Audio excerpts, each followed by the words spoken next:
ਜੀਵਨ ਦਾ ਹਰੇਕ ਪਲ, ਹਰੇਕ ਮਿੰਟ, ਹਰੇਕ ਸੈਕਿੰਡ ਮਹੱਤਵਪੂਰਨ ਹੈ। ਕਿਸੇ ਵੀ ਸਕਿੰਟ ਦੀ ਅਸੀਂ ਤੁਲਨਾ ਦੂਜੇ ਸਕਿੰਟ ਨਾਲ ਨਹੀਂ ਕਰ ਸਕਦੇ। ਫਿਰ ਮੈਂ ਰਿਪੀਟ ਕਰ ਰਿਹਾ, ਜੀਵਨ ਦਾ ਹਰ ਮਿੰਟ, ਹਰ ਸਕਿੰਟ, ਹਰ ਪਲ, ਹਰ ਘੜੀ, ਹਰ ਛਿਣ ਮਹੱਤਵਪੂਰਨ ਹੈ। ਕਿਸੇ ਵੀ ਸਕਿੰਟ ਦੀ ਤੁਲਨਾ ਤੁਸੀਂ ਦੂਜੇ ਸਕਿੰਟ ਨਾਲ ਨਹੀਂ ਕਰ ਸਕਦੇ। ਧੰਨ ਗੁਰੂ ਰਾਮਦਾਸ ਜੀ, ਧੰਨ ਗੁਰੂ ਰਾਮਦਾਸ ਜੀ। ਇਹ ਵੀ ਨਹੀਂ ਜਿਹੜਾ ਸਕਿੰਟ ਪਹਿਲੇ ਮੇਰੀ ਲਾਈਫ ਚੋਂ ਲੰਘਿਆ ਉਹ ਬੜਾ ਕੀਮਤੀ ਸੀ ਤੇ ਹੁਣ ਵਾਲਾ ਕੀਮਤੀ ਨਹੀਂ, ਭਾਰ ਬਰਾਬਰ ਹੀ ਇਹ ਦੋਵਾਂ ਦਾ।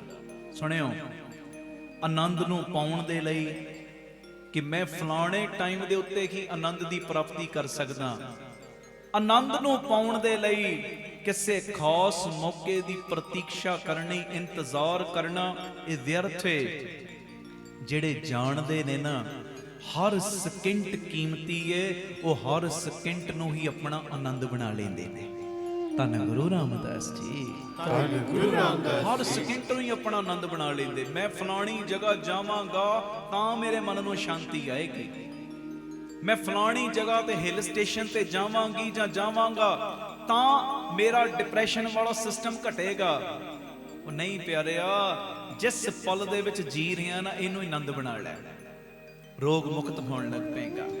ਹਾਂਜੀ, ਧੰਨ ਗੁਰੂ ਰਾਮਦਾਸ ਜੀ। ਧੰਨ ਗੁਰੂ ਇਹੋ ਰਾਮਦਾਸ ਚੀਜ਼ ਦਾ ਆਨੰਦ ਲੈਣ, ਇਹੋ ਚੀਜ਼ ਦਾ ਰਸ ਲੈ।